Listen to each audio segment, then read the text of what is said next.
Malacanang on Tuesday says Congress must craft transitory provisions in the new constitution that will ensure President Rodrigo Duterte steps down in 2022. Duterte has repeatedly said he does not want a term extension despite advocating for charter change. Transitory provisions are meant to ensure a smooth transition into a new constitution, setting up a federal Philippine government. Shifting to federalism is among Duterte's main campaign promises. Senate President Coco Pimentel previously said a term extension for Duterte may be necessary for the transition, as the president would be needed to shepherd the process. But Duterte on Monday said he wants the military and police to shoot him if he extends his term even by just 1 day. Presidential spokesperson Roque says transitory provisions should also ensure the election of a new president.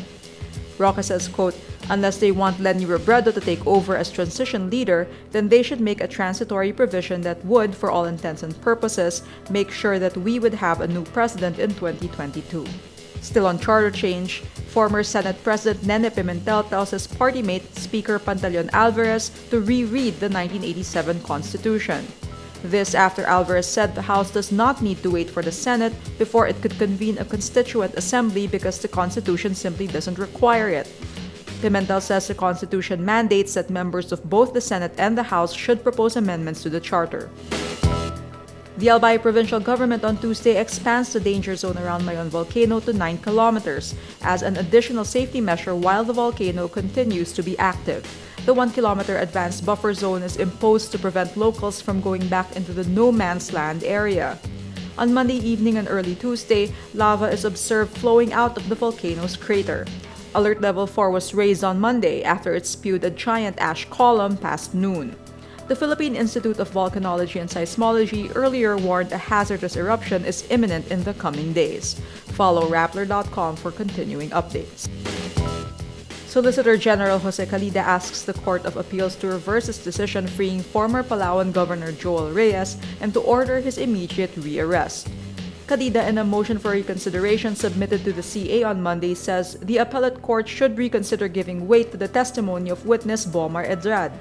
The CA earlier nullified the finding of probable cause in the murder charge against Reyes for the killing of broadcaster and environmentalist Jerry Ortega. It says Edrad's testimony falls under the rule called res inter alios acta, meaning the statement of an accused cannot be taken against another co-accused. The CA ruled Edrad's admission to a conspiracy pointing to Reyes is his liability alone and not Reyes's. But Calida, citing an earlier Supreme Court ruling, says Edrad's testimony is already considered a judicial admission that is admissible in evidence against those it implicates.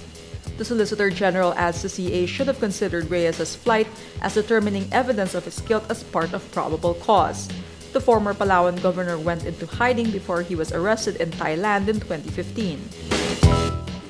Presidential spokesman Roque says the controversy on the 15.5 billion Philippine Navy frigate deal is part of a destabilization plot against the government. This after Roque claimed Rappler published a story on Malacanang intervention into the frigate deal out of spite.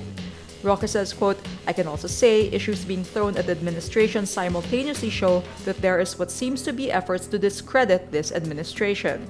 The presidential spokesperson earlier falsely claimed only Rappler ran a story on the alleged intervention by Special Assistant to the President Bongo into the 15.5 billion peso Navy frigate project. But Roque on Monday admitted he was not aware a similar article was published by the Philippine Daily Inquirer when he gave the statement.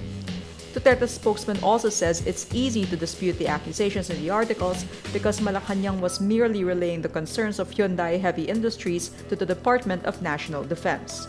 Roque insists Malacanang is duty-bound to look into complaints involving government deals.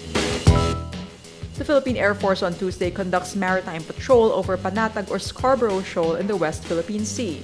It brings along a television crew to show there was no problem in the area. The maritime patrol comes amid criticisms Malacanang failed to question China's sovereignty claim over the shoal. Northern Luzon Command spokesperson Isagani Nato says the Philippine aircraft did not receive radio challenges from China. Nato says there were no construction activities on the shoal. He adds at least 4 Filipino fishing boats were spotted in the area along with 4 Chinese Coast Guard and fishing vessels. The Philippine Air Force's C-295 plane reportedly circled Panatag Shoal and stayed 5,000 feet above the waters without protests from China.